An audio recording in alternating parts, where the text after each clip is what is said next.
Are you rolling? This is the exit where Oswald came out, but he did not come out the way police had intended him. There's the man with a gun. It's absolute panic. Absolute panic. Oswald has been shot. Did you hear the shooting? I heard a shot. Here comes Oswald. He is ashen. He's not moving. You heard the shot? Yeah, we heard the What shot. happened out here? Everybody started running. The ambulance is leaving Dallas Police Headquarters. It's the second time in 2 days that a man has been shot. Dallas Police say they do have a man. The shot came from a man wearing a black hat. 24-year-old Lee Oswald was shot right at this spot. The man apparently was with the reporters over here. How he got here is not quite clear. But he apparently walked right across like this, pulled the gun, pulled the trigger right up against Oswald, wrapped his arms around himself, fell to the ground, and said, "Oh, at least we think that's what happened."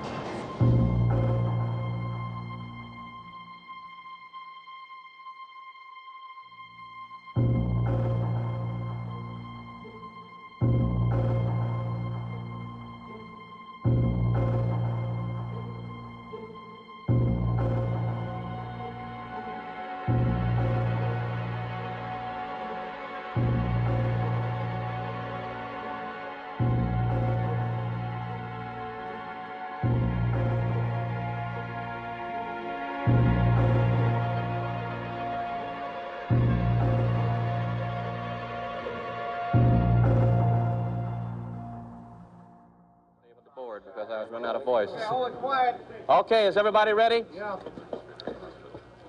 Dr. Tom Shires, Chief of Surgery at Parkland Memorial Hospital and Southwestern Medical School, advises me that Lee Oswald is currently undergoing surgery for a single gunshot wound that entered on his left side and did not exit. The patient is in extremely critical condition.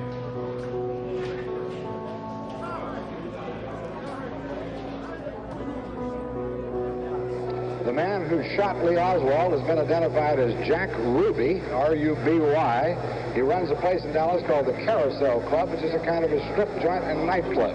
He's been seen around the City Hall for the last 2 days, and he was even handing out cards offering free drinks to reporters yesterday. They have Ruby downstairs now in jail. No statement forthcoming so far from the police department.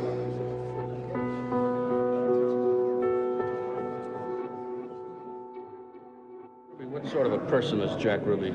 I understand that he was here passing out cards yesterday to members of the press, offering them to come by and get free drinks at his clubs. That's what I understand, yes. Well, how does he have access to the police department, the nightclub owner in Dallas? How does he, I saw him walking around downstairs. How does he do this? Do you have a lot of friends in the police department? Well, I would think so. I don't know.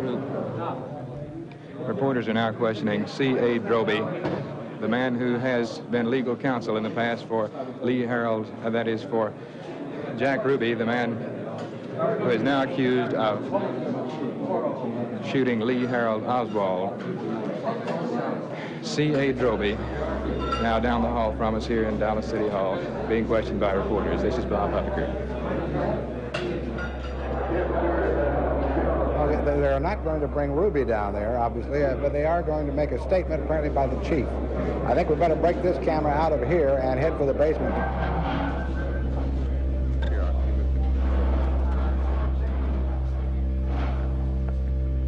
Now let's be quiet.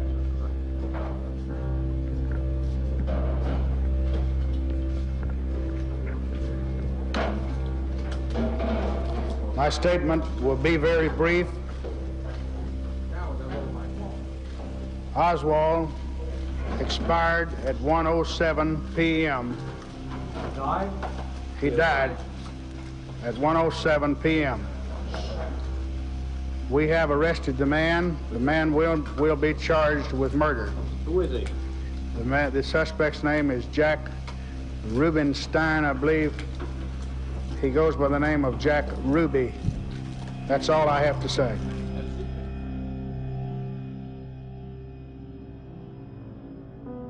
Let's look at a kinescope slow-motion replay of the murder as captured by CBS television cameras.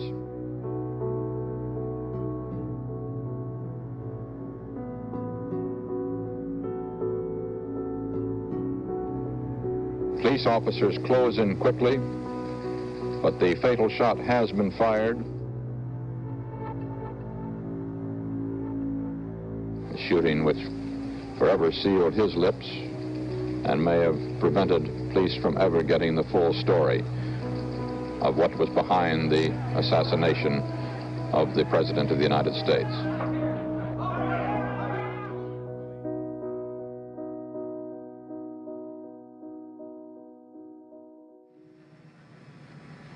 In Dallas, with Lee Oswald, the man accused of assassinating President Kennedy, dead, the big question now is, what kind of man shot Lee Oswald, and why?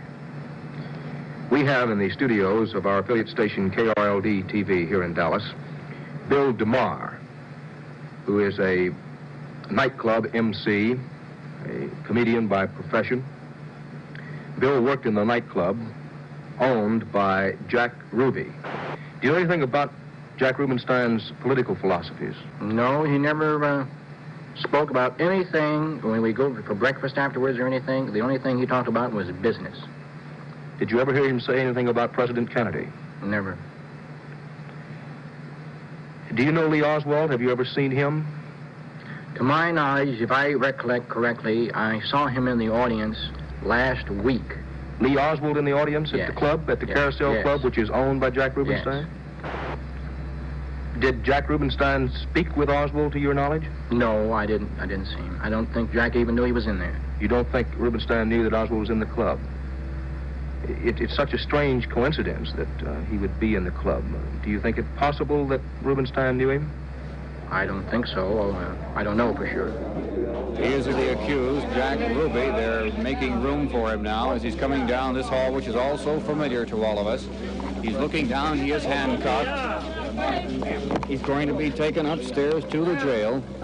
They've opened the door, and he's going to the jail elevator.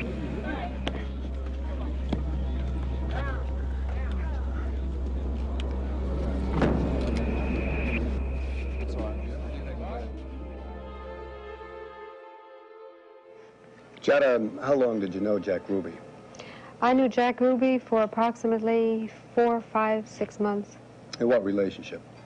I was employed as the feature at the Carousel Club. What kind of a man was he?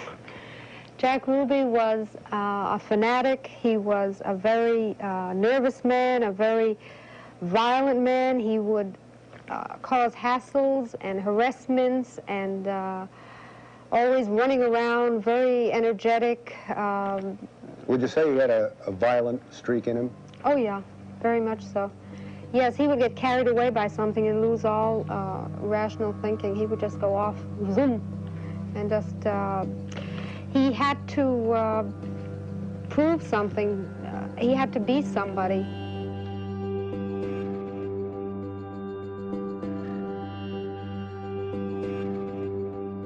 There has been a statement by Jack Ruby. Jack Ruby's statement says simply, "I couldn't help it."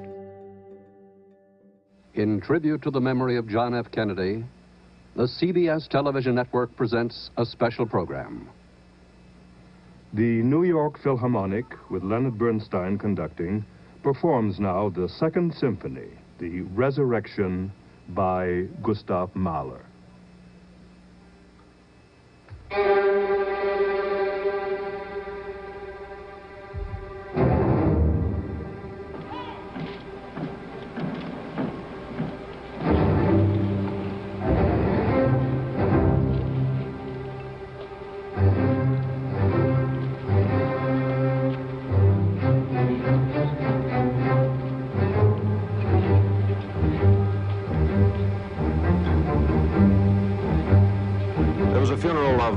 Different sort today. This was the dreary funeral of Lee Harvey Oswald.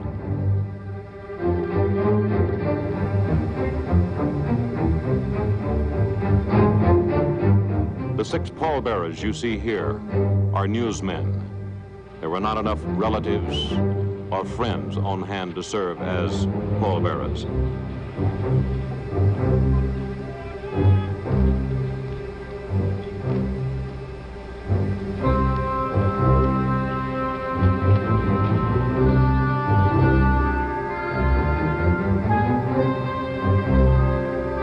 Everything will not be as it was. There has been a drawing together of our people under the compulsion of a shared experience.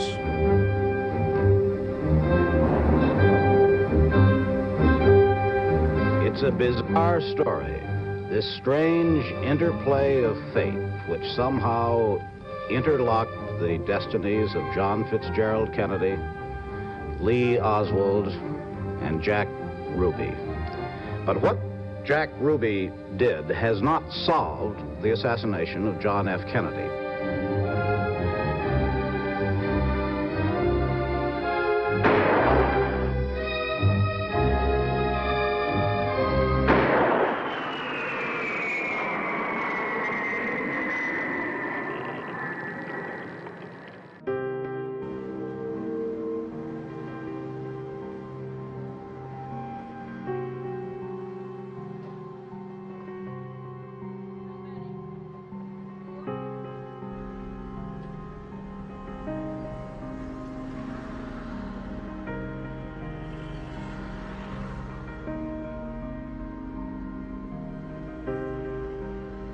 And now, let's talk to some of the people who have come here today. There have been some people parading about town with signs that read, "Long live Jack Ruby." What do you think about that? I think that should be left up to a jury to decide whether he should live or whether he should die.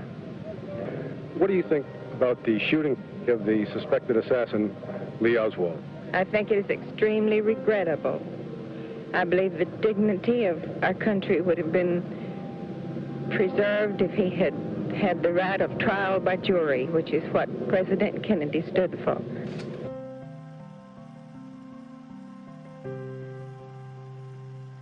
Some things that perhaps some Americans have been wondering and thinking about the sequence of shooting events in Dallas, Texas, wondering if there is a conspiracy involved here. The Communist Party newspaper L'Unité questioned whether Lee Harvey Oswald was killed to shut his mouth. Who is Lee Harvey Oswald? We don't know the whole story. We may never know the whole story. But we do know that his big passion in life was politics, leftist politics.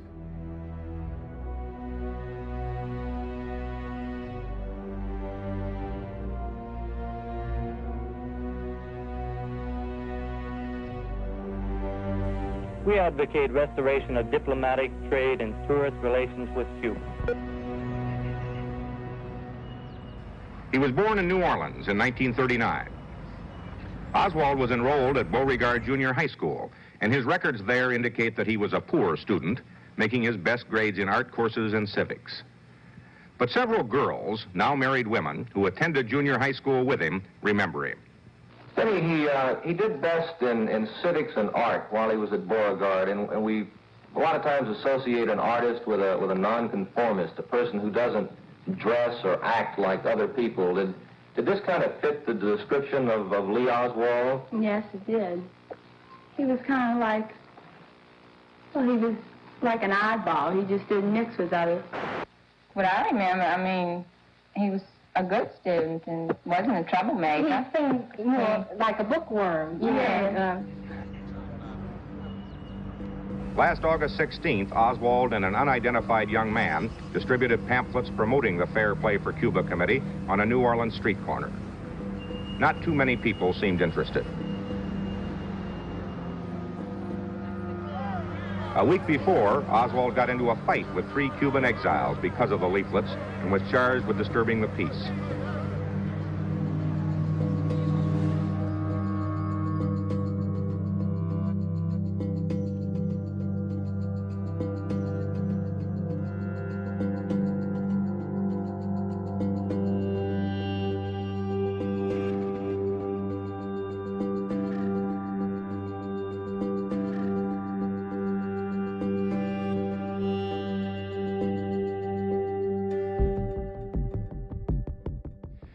There is indeed a great deal of pressure being exerted by many now on the Dallas police and on the Secret Service and the FBI to reveal all of the details that seem to indicate that Lee Harvey Oswald was indeed the assassin.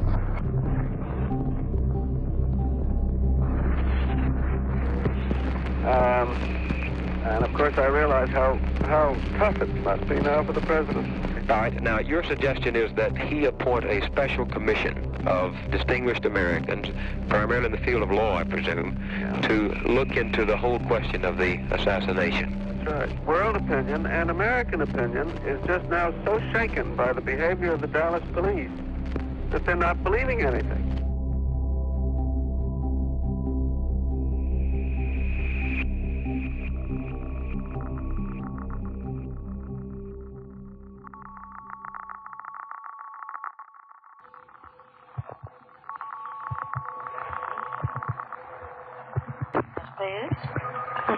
Yes? Could you tell me how we're doing on getting Mr. Alsop for the president? Just a moment, thank you.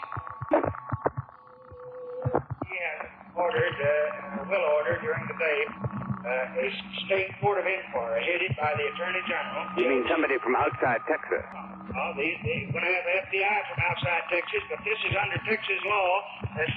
We don't send in a bunch of carpetbaggers. It's the worst thing you could do right now.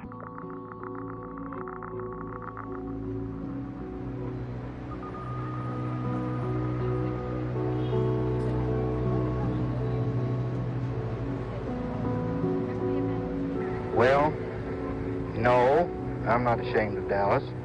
I think Dallas is a great town. I'm sorry it had to happen here, but I know that everybody pulling together, well, we'll eventually get over it here. Just hope that we can overcome this without too much damage or to our prestige throughout the world. I couldn't believe it happened here in Dallas. I just hope people just don't blame us for it.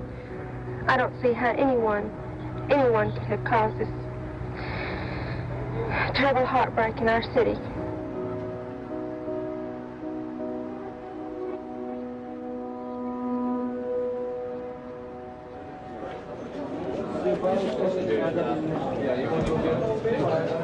He had calmed down somewhat from when I saw him yesterday. He was able to discuss some of the events leading up to the fatal shooting. He said, "I saw Oswald at the police station in the assembly room the night he killed President Kennedy. Oswald was smirky and so cocky. He acted like he was so proud of what he had done. I kept thinking how Jackie was suffering and that Carolyn and John didn't have a daddy. I can say to you now that I questioned him about whether or not he had ever known Oswald before. He said the first time that he had ever seen Oswald in his life was in the assembly room at the police department on Friday night." There can never be a trial of Lee Harvey Oswald to prove beyond that legal shadow of a doubt whether he was the assassin of President Kennedy. A second assassin's bullet took care of that. But it is considered highly important here in Washington to place on the record in unimpeachable fashion all the evidence that might help to lift that shadow. President Johnson tonight has chosen the Justice Department and the almost never questioned FBI to make that inquiry.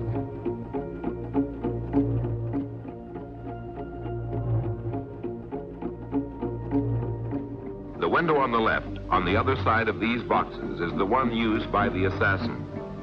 The window sill is 61 feet above the sidewalk.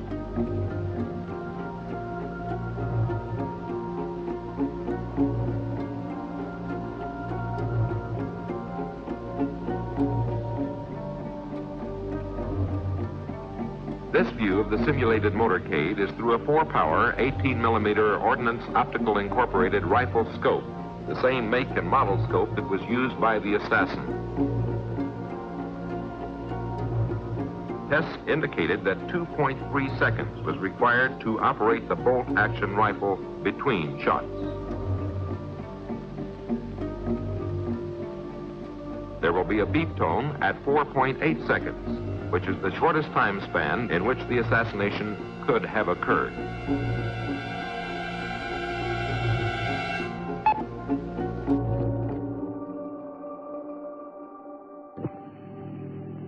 Yes. Hey, Edgar Hoover on 2192.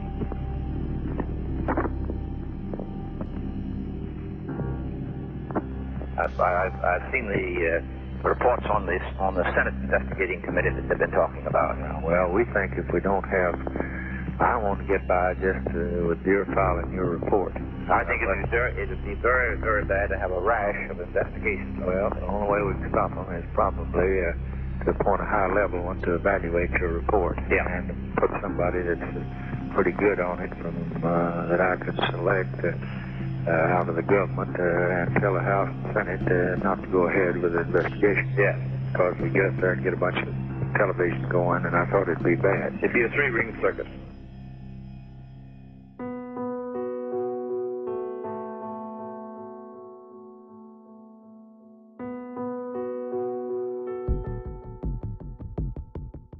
The Warren Commission, appointed Friday night, will investigate and make a report on the murder.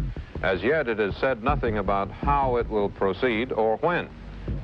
In the meantime, again, the FBI is investigating every lead it can find.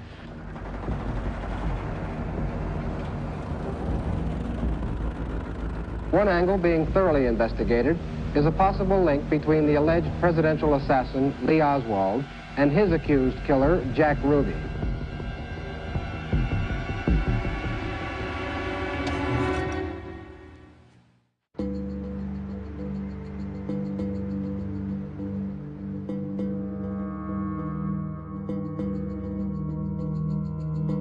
The European press is alive with speculations, questions, doubts, suspicion of Dallas police motives. Something conspiratorial and sinister took place in Dallas. More to the case than simply a communist-inclined fanatic shooting the president. Nothing less than a full, convincing, high-level report can clear the air and revive respect for American justice. Any investigation of these crimes is unlikely to cleanse the dark stain of suspicion about them. The reluctance to believe it really happened the way it was reported to have happened. And that belief is largely founded on the killing of Oswald.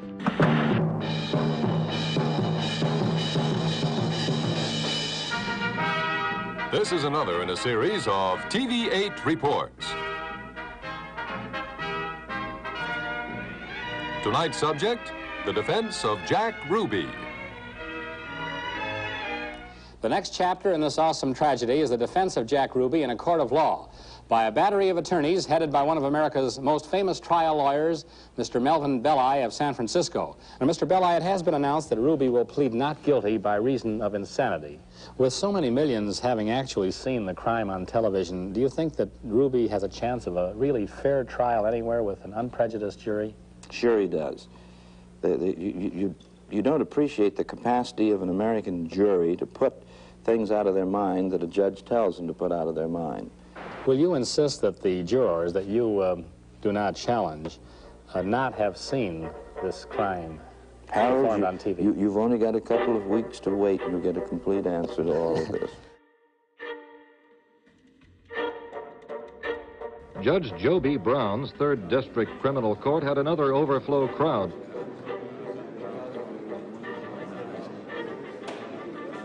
Ruby told reporters he felt wonderful, but that his blood pressure was a little faster today.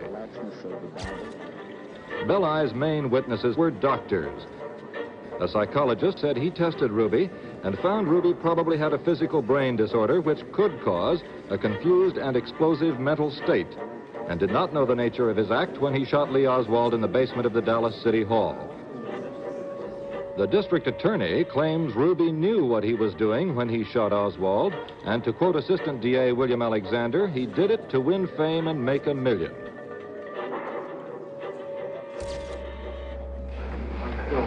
Did you ever speak to Lee Oswald in your life? Never have. I never used the term angry. That's not in my vocabulary. What did you say about angry, Mr. Ruby? I mean, it's not in my vocabulary. It lives in my... This is the word angry? Yes, I mean, it was used constantly here with reference to how I felt. Matter of fact, I was more remorseful been angry as I lost. Specifically, what are you referring to now? The president or what? Tell us how you felt about the whole thing. He's telling you right now. If you look at him.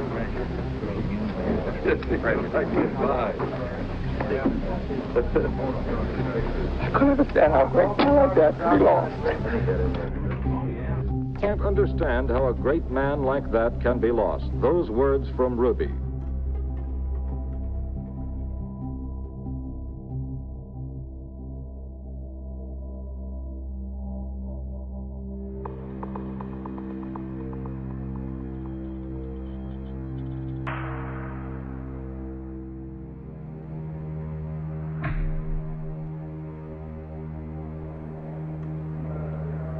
Wade, what was the purpose of showing the film?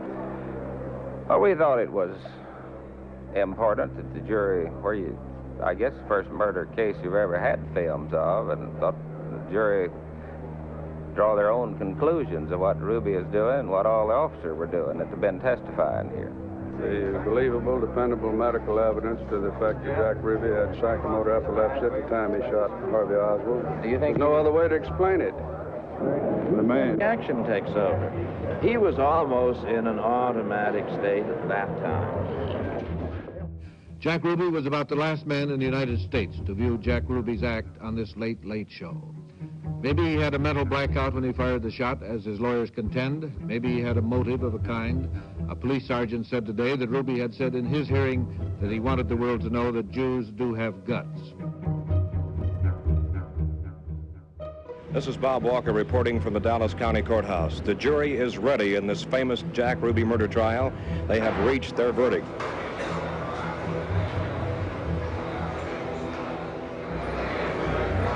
They took a very short time this morning to deliberate, about 2 hours, 25 minutes. Age 39. Ladies and gentlemen, you have reached a verdict in this case. May I have it, Sheriff, please? There is the verdict. O'Mabra handing it to the judge.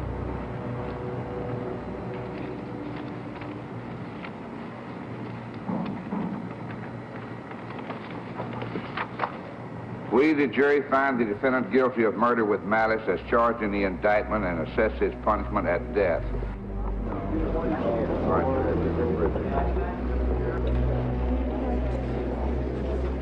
Now, out he goes. There goes Jack Ruby back to his jail cell. Get up on the table.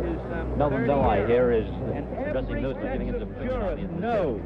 This thing was the greatest railroading kangaroo court disgrace in the history of American law. It's a violent miscarriage of justice.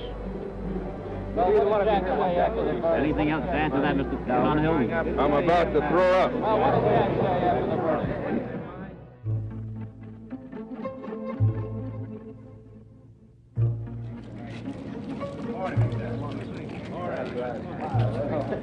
You're the good enough fellow. You know,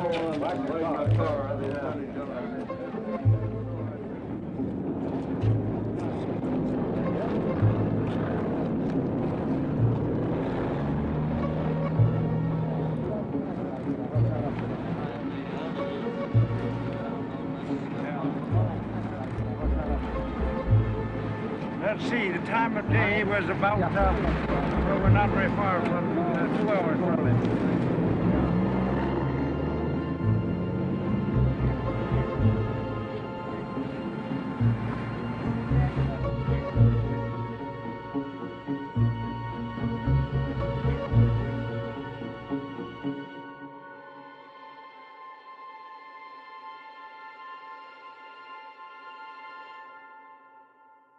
And now, it is my privilege and honor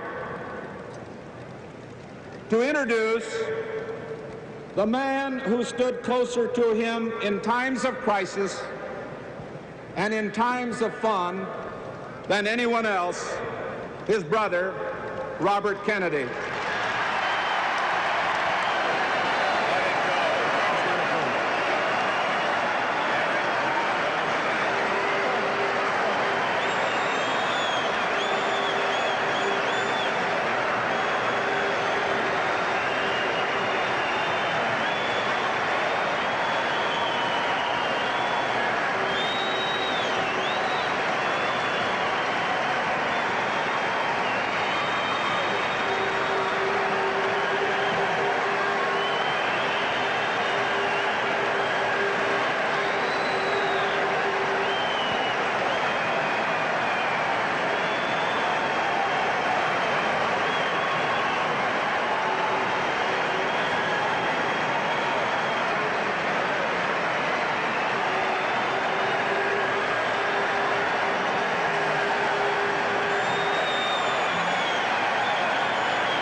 Mr. Chairman.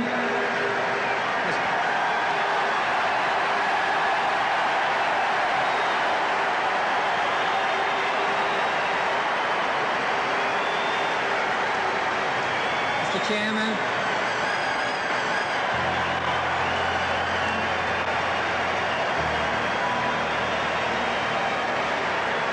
Mr. Chairman.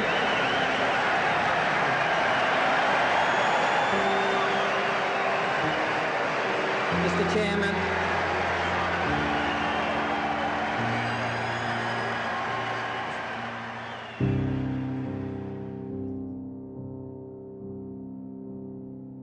This is a CBS News Extra. November 22nd and the Warren Report. Here is CBS News correspondent Walter Cronkite. It is now 15 seconds after 6:30 p.m. Eastern Daylight Time, Sunday, September the 27th. As of this moment, the report of the President's Commission is public record.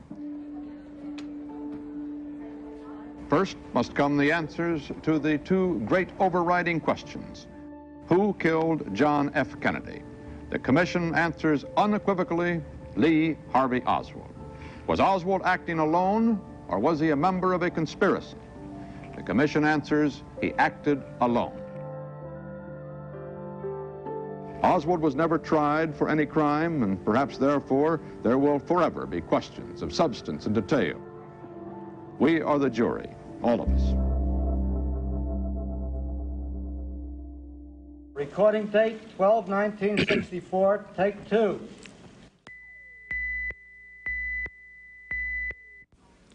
"1964 came in with a sigh of relief.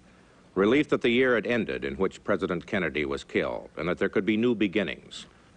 For Jack Ruby, there was no way to forget. He spent 1964 in jail. His visitors were his family, his lawyers, and his rabbi. He tried to commit suicide twice. Once he banged his head against a steel wall, and once he stuck his finger into a light socket.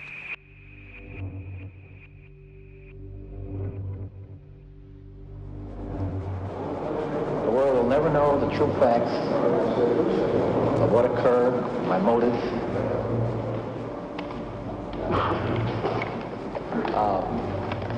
In other words,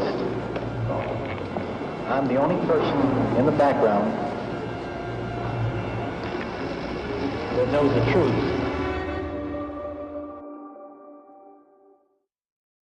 The most controversial question of our time. Are President Kennedy's killers still at large? Lee Harvey Oswald. Was he really the killer? Or was that verdict reached in too much of a rush? A rush to judgment? What many witnesses have to say challenges the conclusion that one gun alone triggered the tragedy with 3 fateful shots. Now their side of the grim story, the other side, is fearlessly told in this film expose based on Mark Lane's bold, searching book, Rush to Judgment.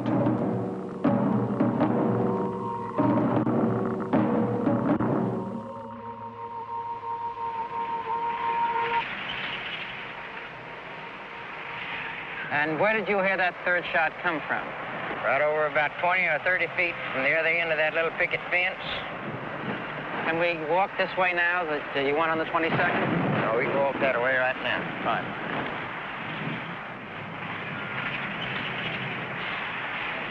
And this is where I saw the smoke from the third shot. It knocked him over to his left down in the car. Away from here? Away from here.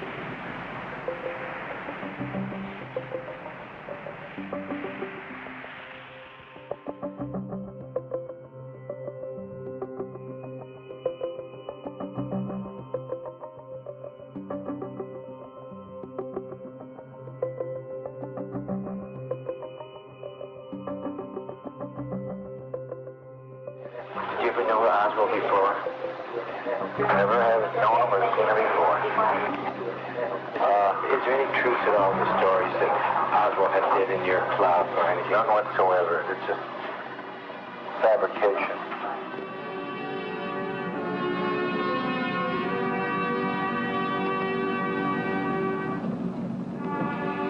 On that bright, cold morning in Washington 3 years ago, the dead president was brought to the Capitol to lie in state. Today, people are still preoccupied with how the president was killed, not just with the memory of the man. And 3 years after Kennedy's assassination, the major question is still a simple one. Did the Warren Commission, with all that time and all these resources, get its answers right? Is there any reason for doubt? The Warren report said, once again, that Lee Harvey Oswald shot the president from his window in the Texas School Book Depository. The grassy knoll. It's a grass-banked bowl-like area, the Texas School Book Depository. That is called the picket fence.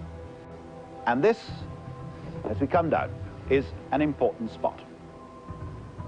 As the assassination was taking place, a Dallas businessman called Abraham Zapruder stood behind that low concrete wall, looking down at Elm Street. So Zapruder's strip of film, the one almost complete record, became crucial in working out the split-second by split-second progress of the shooting.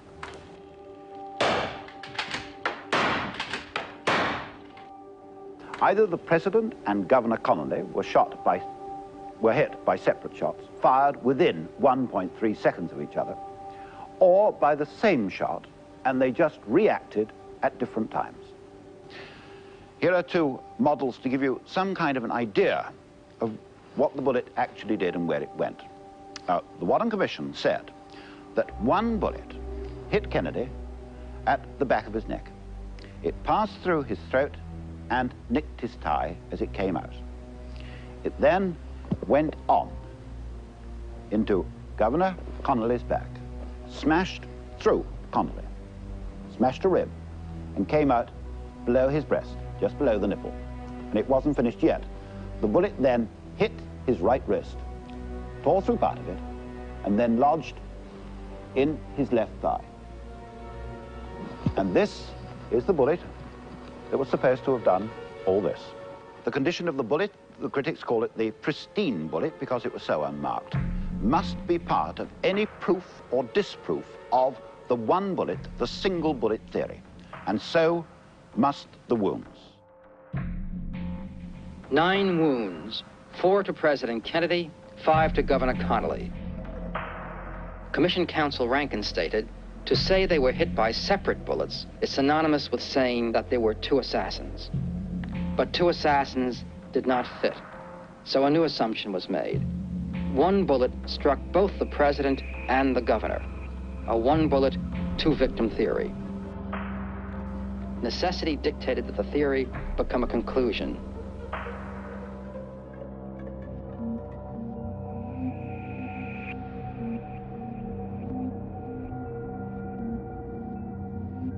The beauty about the report is that you do have the opportunity to be disturbed because we publish the evidence. We aren't trying to hide a thing from you or from Mr. Epstein or Mr. Lane or the world. That we are laying it all out, that it's right here in the notes of testimony. I was present at our very first meeting with Chief Justice Warren when he told all of us, he said, gentlemen, we have but one goal, the truth. And that is the only goal that I had, it's the only goal that Arlen Specter had, it's the only goal that all of us had, was the truth for the sake of finding the truth in order to satisfy our clients who were 190 million Americans. The Warren Commission report, however, should have presented both sides. More than $1 million of the American taxpayers' money was spent in that. It was supposed to be an objective story. And Mr. Belland is upset when I say in the film, as I say now and as I've said for some time, the commission operated from the thesis that Oswald was the lone assassin. Tonight I'm going to talk to you about truth and about fairy tales. You're going to learn that although you are citizens of the United States, information concerning the cause of the death of your president has been withheld from you. In a month to come, you will learn to your own satisfaction that President Kennedy was not killed by a lone assassin.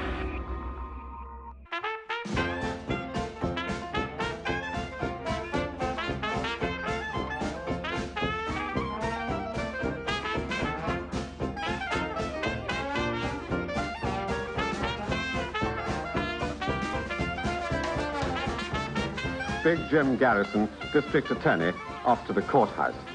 High noon in New Orleans.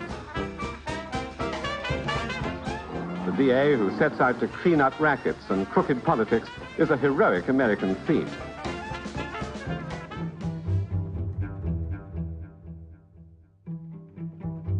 In a startling new development this week, the district attorney of New Orleans says that the assassination of President John F. Kennedy in Dallas really began in this city.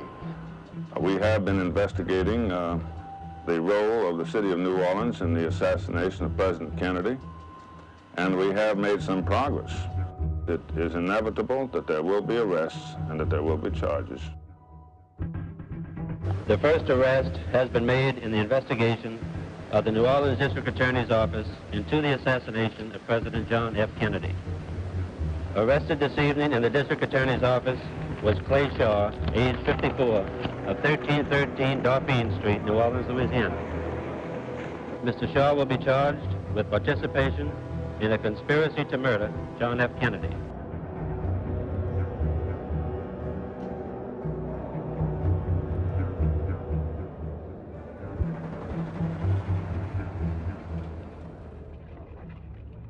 Garrison shocked New Orleans by arresting the socially prominent Clay Shaw, former director of the New Orleans International Trade Mart. Garrison said Shaw had known David Ferry, an eccentric former airline pilot who was found dead a week before Garrison had planned to arrest him. He said Shaw also knew Lee Harvey Oswald, that Ferry, Oswald, and Shaw met one night in the summer of 1963 and plotted the president's death. I am completely innocent of any such charges. I have not conspired with anyone at any time or any place to murder our late and esteemed President John F. Kennedy or any other individual. All this was created by one man, Jim Garrison. A man they call the Jolly Green Giant. It involves arrests, hypnotism, truth serum, bribery charges, and for the first time, an outline of a conspiracy. There was a conspiracy. A number of men were involved. Lee Harvey Oswald was a part, assigned a role essentially as decoy. We've known for many months that Fair Play for Cuba, which he pretended to be so interested in, was a cover for the operation. Oswald was not a communist. Oswald was not pro-Castro. One of the problems is getting the information from the organization which sponsored the mission in 1963. Now, don't ask me what the organization is, because I can't say. But the implication clearly is the Central Intelligence Agency, your own security organization in the United States. It almost sounds like that, doesn't it? I have no comment about that. Garrison's past indicates a penchant for rocking the boat, for upsetting the status quo, tilting at the establishment. Let justice be done, though the heavens fall. Some journalists and others have charged that you have tried to bribe, to hypnotize, to drug witnesses in order to prove your case against Shaw. That's right. I understand that the latest news by a New York Times writer is that we offered an ounce of heroin and 3 months vacation to one. As a matter of fact, this is part of our incentive program for convicts. We also have 6 weeks in the Bahamas, and we give them some LSD to get there. This attitude of skepticism on the part of the press is an astonishing thing to me and a new thing to me. Are you saying that you will produce irrefutable evidence that more than one assassin took part in the killing of President Kennedy? Of course there were other guns there. Of course the fatal shots were fired from the front. There's no question about that, and there's no question about the fact that it can be proved. We have even located photographs in which we have found the men behind the grassy knoll. This is one of the photographs Garrison is talking about, shown first with an overlay. If there are men up there behind the wall, they definitely cannot be seen with the naked eye. One question is asked again and again. Why doesn't Jim Garrison give his information if it is valid information? Why doesn't he give it to the federal government? Well, that would be one approach, Mike, or I could take my files and take them up on the Mississippi River Bridge and throw them in the river. It'd be about the same result. You mean they just don't want any other solution from that in the Warren report? Well, isn't it kind of obvious? Where do you think that pressure's coming from that prevents witnesses and defendants from being brought back to our state? Where is that pressure coming It's coming from Washington, obviously. For what reason? Because there are individuals in Washington who do not want the truth about the Kennedy murder to come out.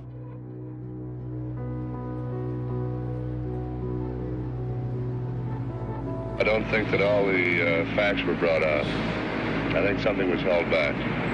I think there were more involved in it than just Oswald. The only thing that disturbs me is the fact that they've sealed away some of the evidence, and I think that's rather disturbing to most people.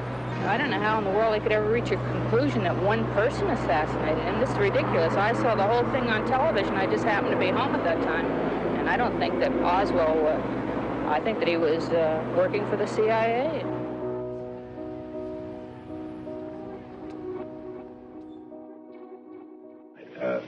I hope not to add more confusion. I hope in some way to illuminate what has been going on. Would you welcome, please, Mr. James Garrison. Are you willing to say tonight, when your trial comes up, that you'll secure a conviction without the shadow of a doubt? I cannot make a statement which would reflect on Mr. Shaw. Since the day we charged him and arrested him, I have not made a statement which inferred that he's guilty, and I cannot infer that now. But I am trying to tell you that there is no question as a result of our investigation that an element of the Central Intelligence Agency of our country killed John Kennedy, and that the present administration is concealing the facts. There is no question about it at all. That is your opinion? No, it is not. I know it, and if you will just wait, you will see that history will support this as fact.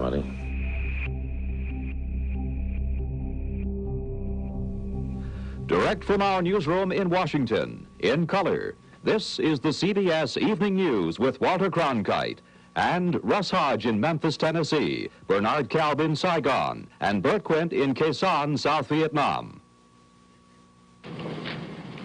Good evening. Dr. Martin Luther King, the apostle of nonviolence in the civil rights movement, has been shot to death in Memphis, Tennessee.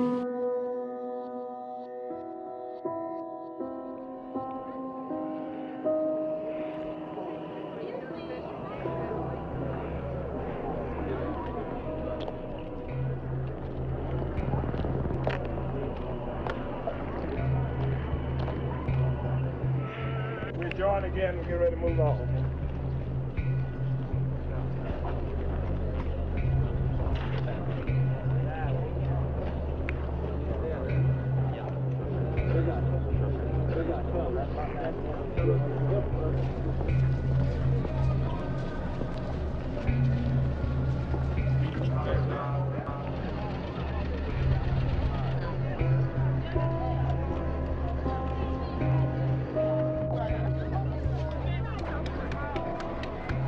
Those of you who are black and are tempted to be filled with hatred and distrust, I would only say that I can also feel in my own heart the same kind of feeling.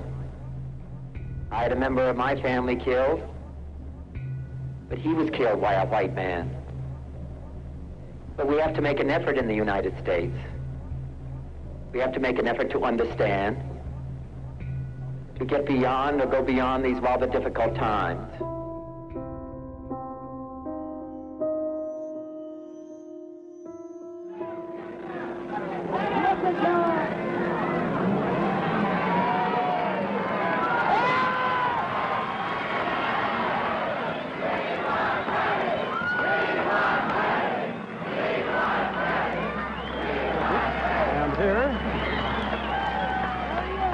Start to work together. We are a great country and a compassionate country, and I intend to make that my basis for running and over the period of the next few months.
shooting this for television.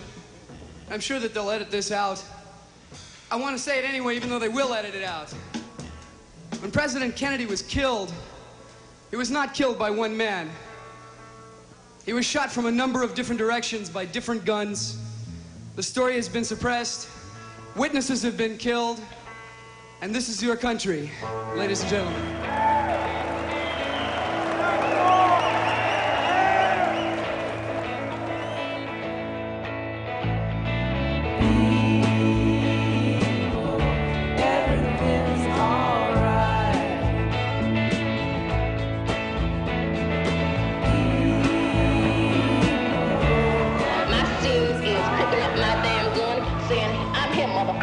To get what's mine.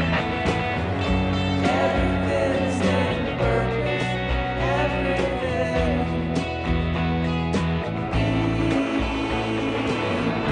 Everything's alright.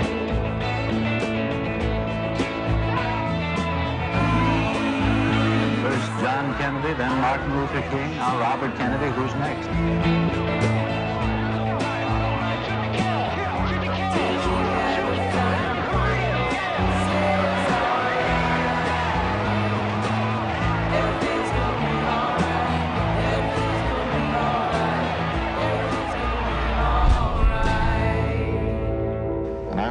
As everybody else must wonder, how much more anguish must America endure?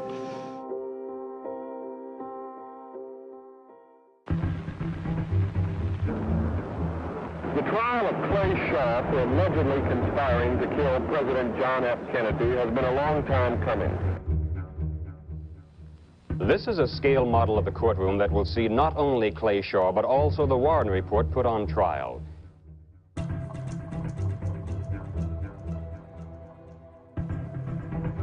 The Warren Report may indeed become a ghost-like second defendant in the witness chair. For while the Warren Report concluded that Lee Harvey Oswald acted alone in killing John Kennedy, Jim Garrison is saying in a court of law that the Warren Commission was dead wrong.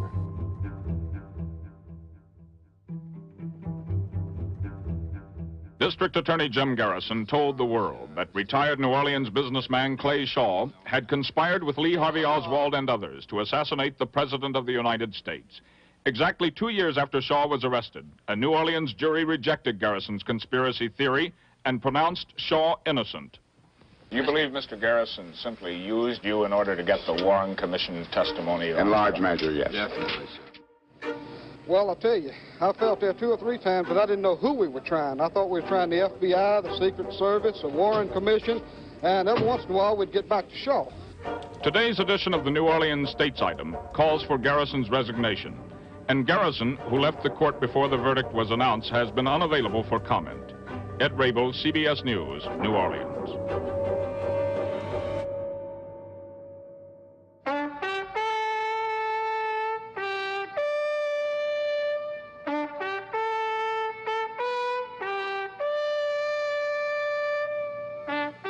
In this broadcast, former President Lyndon Baines Johnson presents his account of the assassination of President Kennedy and its aftermath. Mr. President, on that tragic day in Dallas, when you heard that Jack Kennedy was dead, did it strike you right then, I'm President of the United States? I think the first thought I had was that this is a terrifying thing that may have international consequences. This might be an international conspiracy. You mean you still feel that there might have been? Well, I have not completely discounted. All right, when I give you the word, break in and do the eyewitness news open and throw it to me, okay? Good evening, everyone. This is Eddie Barker at Dallas Love Field with Bill Severa, who is down here on the ramp, and the airplane that you see pulling in now is Air Force One, bearing the President of the United States. Not an awful lot of people on hand here at the airport.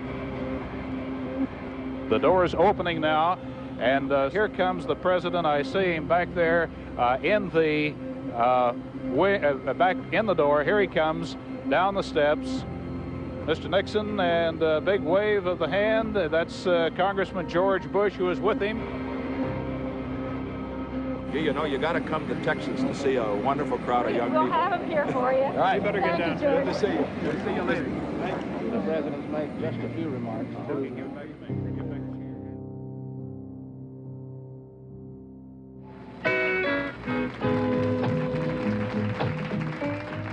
It's become very chic among television producers to put a disclaimer at the head of any film. The film you're about to see might be shocking, it might be horrifying, you might not want your kids to watch it. And I think the unfortunate net effect of that is to make more people watch it.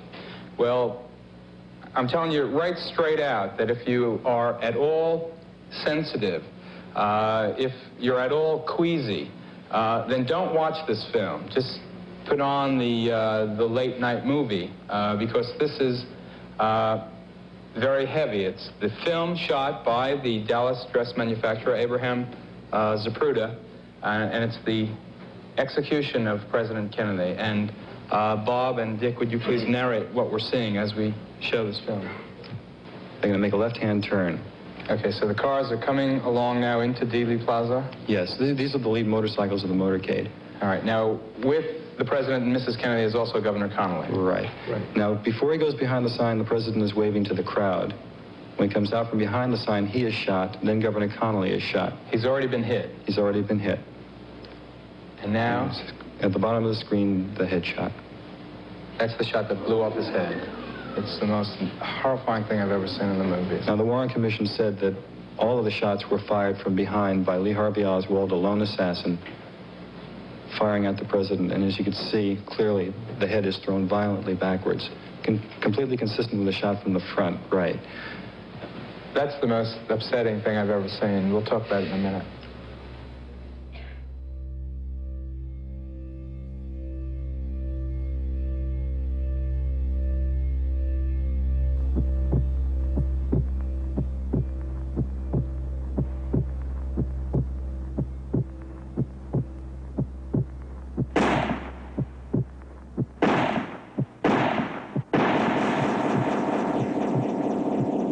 The American Assassins. Here is CBS News correspondent Dan Rather. Good evening. In the last dozen years, we have been through a national nightmare, a succession of searing experiences that have shaken confidence in the foundations of our government. Part of it was the war in Asia, billions of dollars and 50,000 American lives lost. Then there was the criminal conspiracy and cover-up called Watergate, a president and a vice president forced to resign in disgrace. In between and during those traumas, 3 national leaders were assassinated, another was shot and critically wounded. These murderous attacks on political leaders and their aftermath helped create a mood of distrust and suspicion that grew darker for a decade. The largest block of new believers may consist of young people. A great many people have been changing their minds about a great many things over these past years, and we think it's now possible to put together a very powerful visual case for another theory of Dallas.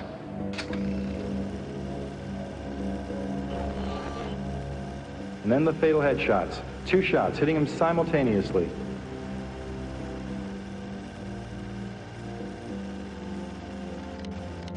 The CBS News nationwide poll last month indicated that in President Kennedy's case, 68% believe that Oswald was involved with others in the crime. I remind you that the official version is Oswald alone was solely responsible. Only 15% believe that. A House committee has reopened the investigation of the assassination and that of Martin Luther King, Jr.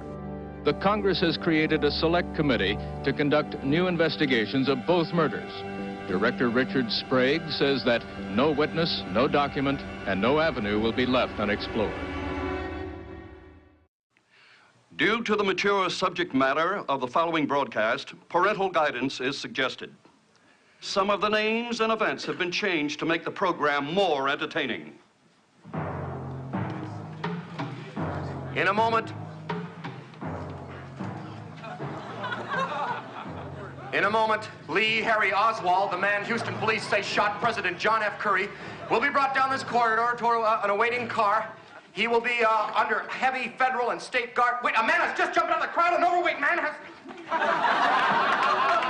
Live from New York, it's Saturday night.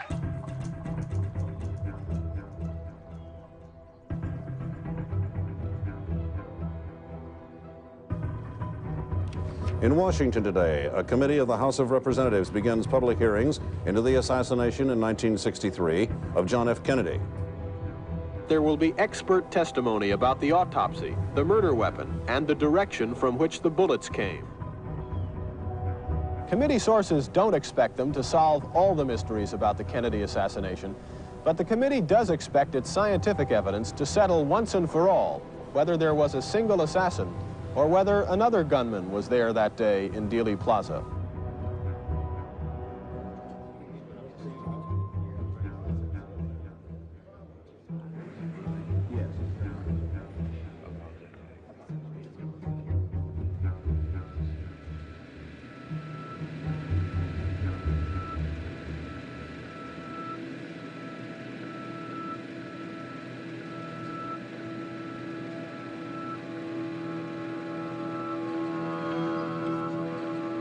Lights, please. What questions does the Zapruder film raise about the Warren Commission's conclusion that all 3 shots were fired at the president from behind? At the moment of the headshot, we see the president thrown violently backward to the rear and to his left, which would seemingly indicate a shot from the right front from the area of the grassy knoll. As the president's car went by, the man who we call the umbrella man opened his umbrella, raised it, and as the president went by, pumped it in the air and turned it in a clockwise manner. I'd say that there are 2 issues raised here. Number 1 is what he was doing during the assassination, and another one being what he did immediately following the assassination. Within seconds of the assassination, he closed up the umbrella, and while other people were running away or dropping to the ground, he stood there, quite at peace with himself.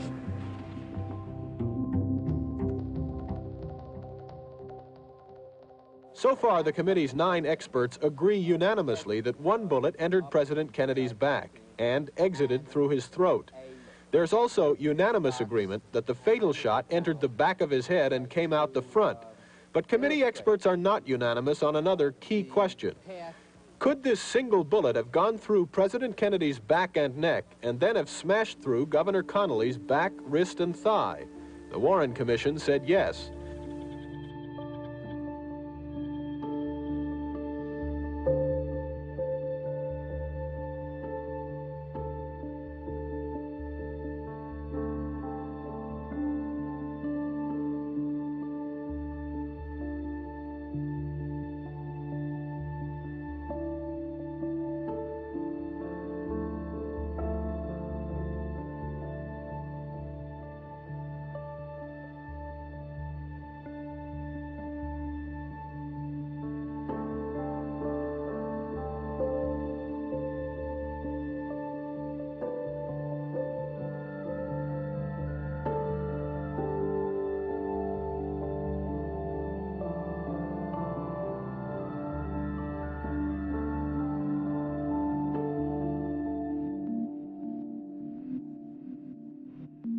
Dr. James Barger, chief scientist for a Massachusetts acoustics firm, said a team of experts using new electronics techniques examined a Dallas police tape recording that may have picked up the sounds of the Kennedy motorcade, including gunshots.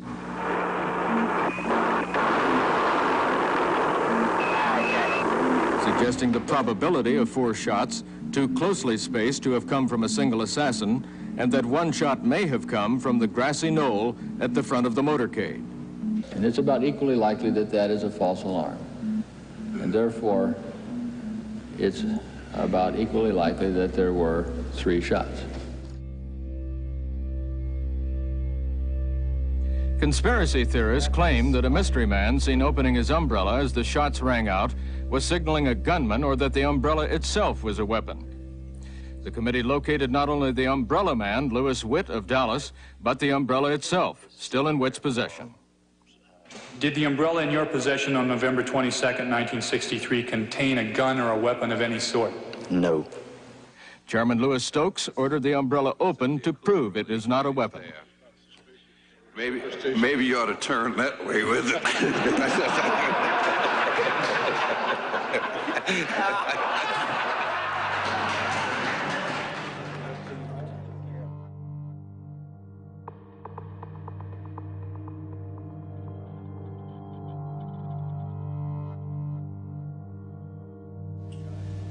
Today's key witness was longtime anti-Castro Cuban Jose Aleman of Miami.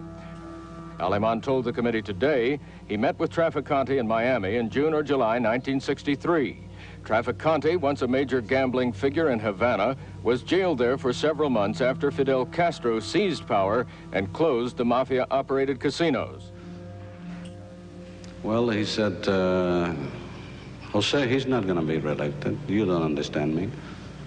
He's going to be hit.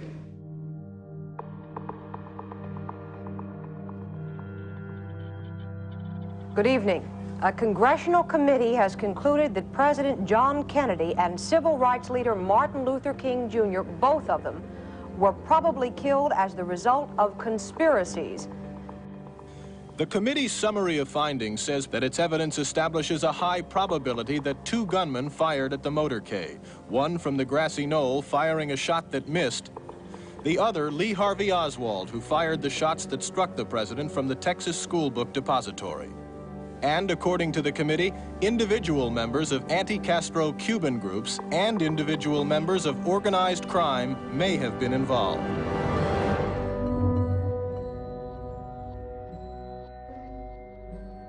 Almost 17 years after the murder in question on everybody's lips, the question is, who shot JFK? Dallas likes to stick to the safe old theories that only one man, Lee Harvey Oswald, was responsible. But was it just as a patsy, as he himself claimed before being gunned down by underworld figure Jack Ruby? The whole assassination business has been thrown into confusion by the arrival of a stage Englishman in a trilby. Michael Eddowes is a lawyer and a writer who owns a chain of London restaurants. From these, he earns enough to research and publish his own books on the theory that Oswald was in fact a Russian agent who was substituted for the real Oswald while he was in Russia. Well, the evidence in favor of being an imposter is overwhelming. But even the best evidence in the world, of course, can subsequently be found to be wrong. Eddowes cuts a deliberately eccentric figure, but he has to be taken seriously, if only because he has persuaded the district medical authorities that there is a case for the body to be re-examined. On the documentary evidence as it stands today, the body in the grave should be that of an imposter. Eddowes is not the only investigator in Dallas waiting to find out who's in that grave. While he has spent thousands of pounds, other enthusiasts are still arriving in Dallas to make new discoveries on the cheap. John Mitchell, an English teacher from Massachusetts, drove 2,000 miles down here in his camper and has interviewed new witnesses. I'm convinced that there was a conspiracy and that at least 2 rifles were used to kill the president and at least 5 shots were fired. And I said, when I say at least, there's possibly more in both cases. What about Mr. Eddowes and his theory that it might not be Oswald in the grave? I interviewed one person myself, and he had a very interesting angle that I never thought of, and he thinks there will be nothing in the casket. And the reason is he believes that a person was buried, but that in the interim of time, somebody has dug a hole through the ground, to the vault, the sealed vault, through the casket, and has poured in sulfuric acid to destroy whomever was buried. So if you want to explore way out theories, there are all kinds going on. But does this stark grave hold a clue to that conspiracy? If the body is not that of Lee Harvey Oswald, the murder mystery of the century takes on yet another dimension.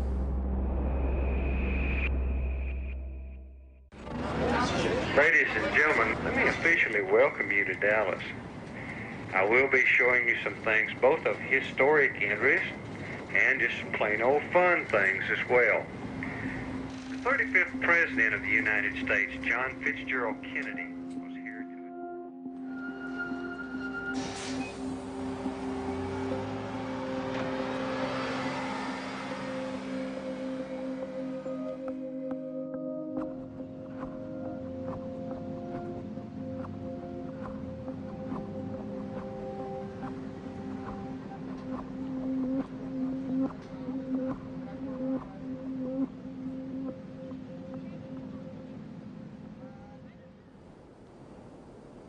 This is the focal point for the latest assassination circus. Under here lies the body of Lee Harvey Oswald, or at least someone who looks very, very like him. British author Michael Eddowes argues that the man who was buried near Fort Worth was a Soviet spy impersonating Oswald. I just want to get at the truth of the killing of Kennedy, which I think is extremely important. I think it was a Soviet killing. Khrushchev did it. Oswald's wife Marina told CBS News she believes the man she married in Russia is the same one who died in Dallas, but that she would not resist efforts to have the body exhumed. His mother, Marguerite, refused to comment without being paid.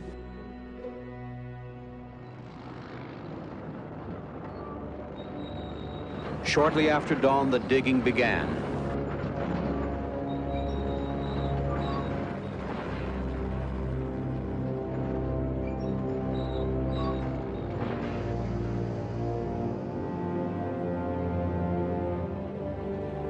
Detective William Deere described what he saw when the grave was finally opened. The casket appeared to be, had started some pretty good deterioration. Did you see the body? I saw a body, or part of a body.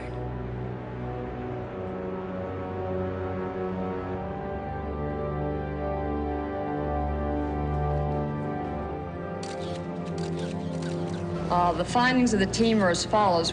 We independently and as a team have concluded beyond any doubt, and I mean beyond any doubt, that the individual buried under the name of Lee Harvey Oswald in Rose Hill Cemetery is, in fact, Lee Harvey Oswald.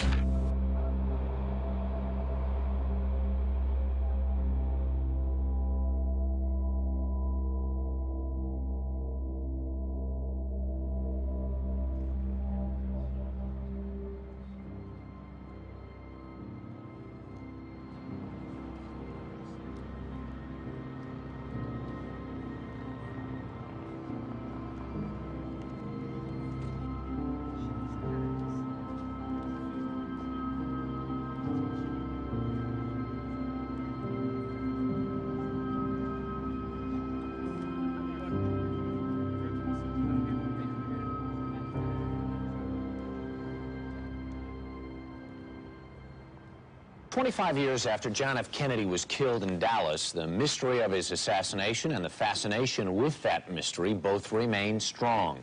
In a CBS News New York Times poll taken a month ago, 2/3 of Americans did not believe Lee Harvey Oswald acted alone, and only 13% thought he did.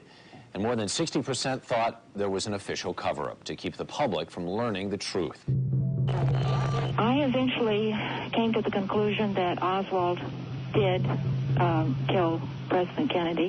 What I'm saying is that the mafia murdered John Kennedy. If you take those photographs that do relate to John F. Kennedy's murder, every one has been tainted to fit the predetermined official thesis that Lee Harvey Oswald murdered the president. Yes, I was wondering why they don't question Jackie Onassis. And it seems to me that her, as a person, would be pretty well upset with his Playboy activities while he was in the White House. Yeah. I don't think it leads to much, in all honesty, and I wish we had more time. Okay. Got to leave it there. Thank you.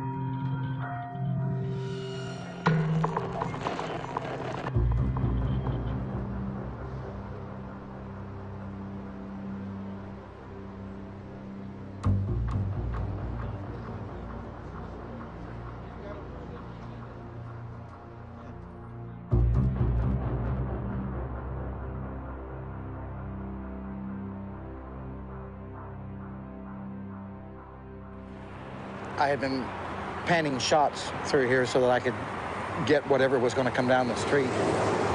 And I saw that it was the President of the United States. And as I was panning down this direction, just as I got to about this position, a shot come right past my left ear. And that meant it would have had to come from this direction. At that time, I turned to Gail and said, that's it, hit the ground. And we turned and hit the ground and covered our children. But when the third shot was fired, I thought it came from directly behind towards the grassy knoll behind me.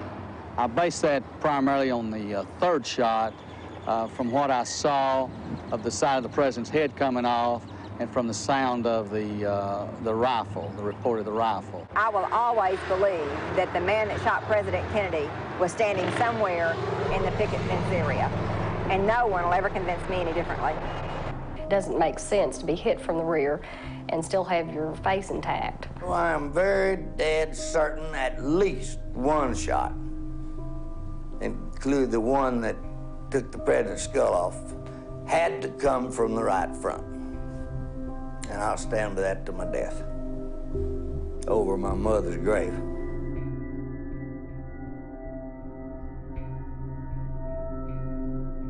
Almost 3 decades after the most shattering murder of our time, the case still is not closed. We've got some computer analysis that show there was a gunman behind the fence. A gathering in Dallas of so-called assassination buffs, people who have spent years, perhaps even lifetimes, obsessing over the Kennedy assassination, trying to untangle the knotted history of this most infamous murder.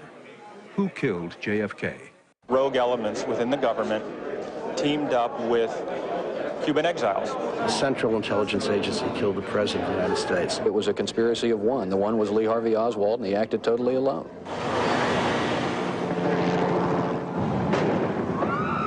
And now, into the fray steps Hollywood, in the person of Oscar-winning movie director Oliver Stone, with its interpretation of the Kennedy assassination. Stone's film, JFK, opens with much fanfare next month. So I say let justice be done, though the heavens fall.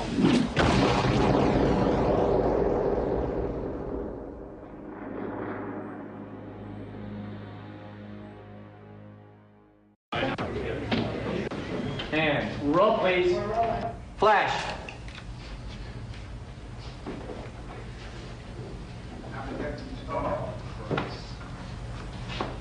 Hit the scale. And cut. Okay, moments, print. Thank you. Okay, a few things went wrong. Bubsy, wait for my cue at the beginning, because you were too early. The brain, Gordon? Yeah? I have a little problem with it, to me. Frank, come over here. It looks a little clean and sanitized when it comes out, like a prepackaged item. Oh, sure. More squirting juice, more tissue. It seems very neat to me. Prepackaged. Is it a prepackaged item? I think if there was a little more blood around. All right, can you add some? Donnie, help him, will you? Lift it, lift it. Thanks. Where's the entry wound? The entry wound is here. You notice the bullet has to go from heading here, downward. and then they say it came out the throat. Now look at the difference. Yeah, heading downward from the 6th floor. If that was the entrance wound, the exit wound would have been here somewhere, where there was no damage. That's right. And the bullet itself did not change the impression. Virtually it was a pristine bullet. Pristine. It's an amazing story. I mean, I was in combat in Vietnam, and I never saw a bullet that did that kind of damage that was in a pristine condition. Well, it's a fabulous work of fiction. The problem is that no one believes it anymore. That's not true. A lot of people still believe it. No, they won't after this.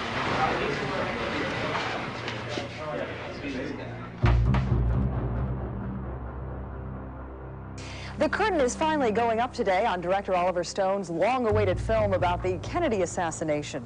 Stone believes it was a high-level conspiracy to take over the U.S. government. Do you believe there was a coup? Definitely, yes. Definitely? Definitely. I have no doubt about it, in my heart. He bases his movie around the widely discredited investigation of New Orleans District Attorney Jim Garrison, played by Kevin Costner. Kennedy was killed under suspicious circumstances for political reasons. And I think our country changed forever after that day. You're not that far off. For much of Stone's audience, this powerful movie by a skilled artist is the only version of the assassination they'll know. Call it art or call it history, it's bound to make an impression. It's only a movie. You can either believe it or not. What do you think? You like it? Stone's detractors claim his film butchers the facts and will misinform a whole generation of moviegoers. But supporters defend the use of artistic license and hope Stone's dramatization will prompt new questions about what really happened on November 22nd, 1963. Some believe the answer may be hidden in files on the assassination. Here in the National Archives, the committee placed 848 boxes of documents, sealed by law, until the year 2029. If these critics feel so secure with their truth, why don't we let the American public see it? Let the files out. Today, a leading figure in the congressional investigation acknowledged it may be time to open the files.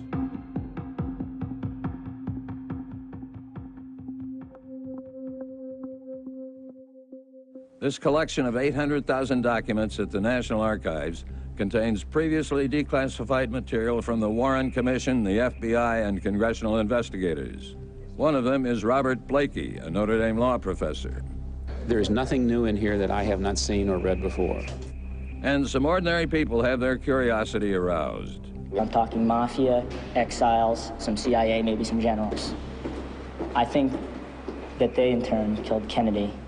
About all the ultra-secret stuff still held back by the CIA, it will be submitted to a presidential review board as soon as the White House appoints one. In any event, all those conspiracy theories will go on and on. NBC News in depth tonight, tearing down the wall of secrecy surrounding the investigation of the assassination of President Kennedy. According to documents, the government dumped the casket into the ocean off the coast of Maryland. Does this change the way some people might think of a possible conspiracy? When the president's body arrived at Bethesda Naval Hospital from Dallas, the brain was missing. Tonight on Nightline, a new book argues Connolly was the real target. It's been nearly 30 years. Mark Lane still disputes the Warren Commission findings. Here is Robert Grodin's book called High Treason, the assassination of President Kennedy and all the new evidence of conspiracy. A doctor who was a resident in the emergency room that day said all the doctors thought it was an entrance wound, indicating Kennedy had been shot from the front. How many of you believe that Oswald acted alone, just in this audience? And how many of you believe that there was a conspiracy? There was more than... It is the most important 26 seconds of movie film ever taken. Abraham Zapruder, the family, is now joining with a production company to issue the film as a home video. And if we freeze on frame 138, we distinctly see a puff of blue hair coming from the grassy knoll. He spit on us. And I screamed out, I'm it! There had to have been a second spitter.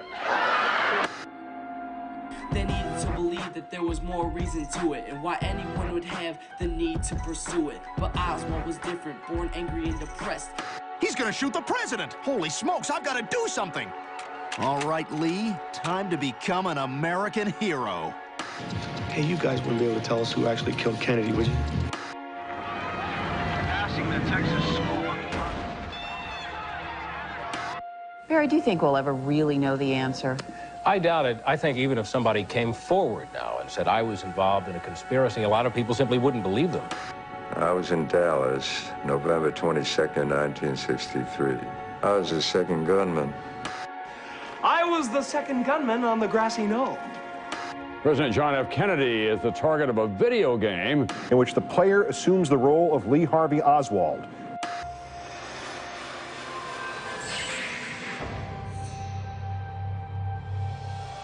I served with Jack Kennedy. Senator, you're no Jack Kennedy. President Clinton this morning is retracing the footsteps of his political hero, John F. Kennedy. I have never had a candidate who inspires me the way people say that my father inspired them. But I do now.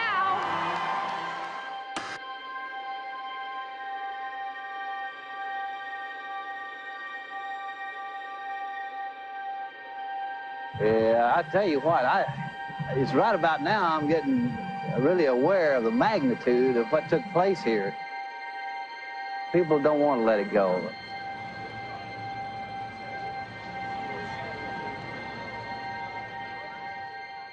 History is still slowly revealing itself, frame by frame. This week, it has happened again, with the discovery of a long-hidden 16mm film, silent but filled with powerful images. Some familiar, some fresh. There are no headline revelations.